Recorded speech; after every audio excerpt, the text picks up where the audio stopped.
Placing a lintel beam above every window and door, one by one? Forget it. This plugin drops a beam above every single opening in your whole building, hundreds of them, in one click. Now let's see how the Auto Lintel Beams plugin works. First, we open the ArchPlug tab and click on the Settings button. Under Account, we enter the email we registered with and click Save. Once the status shows connected, all of our activated plugins are ready to use. The Scripts folder just below is only needed for the fast script launcher, so we can skip it. Installed Plugins lists every plugin we own, along with its version, and flags any plugin that has a newer version available online. It also shows each plugin's license type, whether it is monthly or lifetime. And finally, the theme option lets us switch the plugin dialogues between light and dark. Now let's see how this plugin works. We have two types of walls in this model, this ordinary wall and this kind of brick wall. Now we'll hide all the walls we see, including this wall type. And we'll see how the plugin places the beams above the doors and windows. When we click the plugin, we can adjust a few settings in the window. First I'll just run the plugin, and later we'll see what all these settings do. So when we run the plugin, it simply places beams above all the windows and doors. Now, in this window, we can configure several things. This plugin also works on more complex buildings, like this one. We have a large residential building, and we literally just click to run the plugin. And it will place a beam above every single window and door. In this view, only the windows and doors are isolated so we can see how it works. We run the plugin, click Run. And all the beams are automatically placed for this huge building. In the model, we can check exactly how many beams there are. 593 beams were placed above the doors and windows. Now let's see exactly what all the parameters in the window do. So when we run the plugin, we can configure several things. We can choose which beam family is placed above the windows and doors. Whether it's a plain concrete beam or some other type. Maybe a wooden beam or a steel one. In this section, we set how far we want the beam to extend on both sides. Whether that's 20 centimeters, or maybe in a different unit of measure. Depending on whether our project is in millimeters or in inches. The plugin will work with those units regardless. So here, for example, we type in 20 centimeters or 50 centimeters. That's the field for how far the beams extend beyond the windows. Here we type the same thing, but for the doors. That is, how far the beam extends on both sides above the door.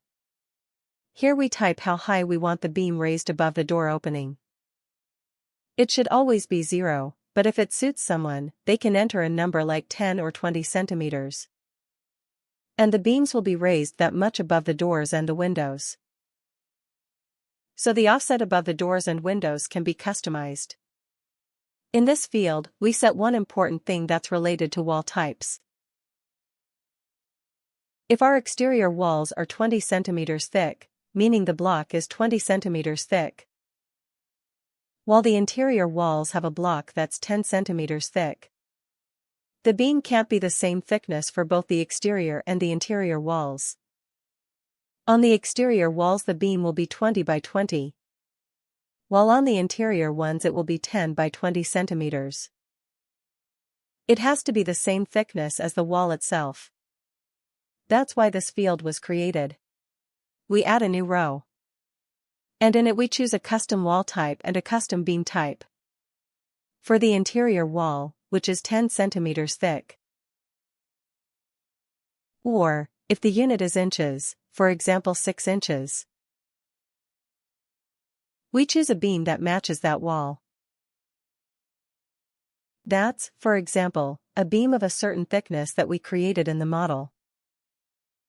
Since we saw at the beginning that we have two different wall types. This one is generic 8 masonry, and the exterior one is generic 8. For generic 8 masonry, I'll set it to use a different beam type. By default the beam is 20 by 20 centimeters. And for this brick wall I'll set a beam of 10 by 20 centimeters. When we click Run, it's also important to say that this plugin works on an update principle.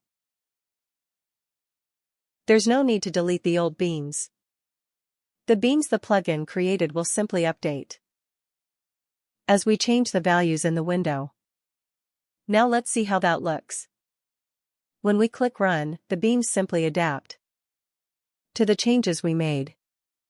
If we type here that we want, for example, a 60 centimeter extension for the doors, we click Run, and all the beams simply update. The same goes for the windows, for example 100 centimeters. All the beams update above every window. If we raise all the beams by another 40 centimeters above the windows, all the beams simply rise. Or if we set everything back to 0, everything returns to 0. Now, as we did, we added a special wall family and a special beam family. We can see that on these walls. This door is in this special wall type. The beam created above this door is a 10 by 20 beam, while the beam created above the ordinary windows is 20 by 20 by default, as we can see. The plugin works so that this field is simply the default beam, which will always be created for any wall. While here we can always add special wall types and special beam types. And the default type is simply ignored if we've added all the types we want here. Also, with this plugin, like all the other ArchPlug plugins, we can save a template. So if we've added, for example, many different wall types and many different beam types, and entered some parameters in the fields that suit us, we can simply export the template, that is, save it. The template is saved in a special dedicated ArchPlug folder. We can give it any name we want. And we simply click Save. And later, when we close the window, change something in its settings. And change the parameters here. When we click Import Template and import that old template, all the settings we had made in the template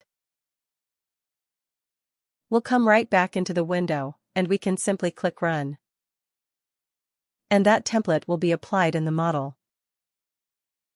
We can see how that looks on this bigger, more serious building too. Specifically on this part, how the beams update quickly. We'll set the values we want. When we run the plugin, and change these parameters for how high we want the beams raised, and how far extended on both sides. Those parameters simply update in the model when we click Run. Every beam in the entire building changes. So the plugin works without any problems on large, complex buildings as well. Now we can simply set the beams back to 0. Since there's no need for them to be raised. And set the extension to 20 centimeters, click Run. And the beams return to their original position. And here's how the whole building looks when viewed with all the beams above the windows and doors. Here we also have an option that allows us to hide all of the beams whenever we need to, and we do that simply by pressing the Hide All Beams button. And whenever we would like to bring the beams back into the 3D view, we simply press the Unhide All Beams button, and all of them return to exactly the same place where they were before. Thanks for watching. If you found this useful, Make sure to check out our other videos on the channel, and visit archplug.com to explore all the plugins we have available. See you in the next one.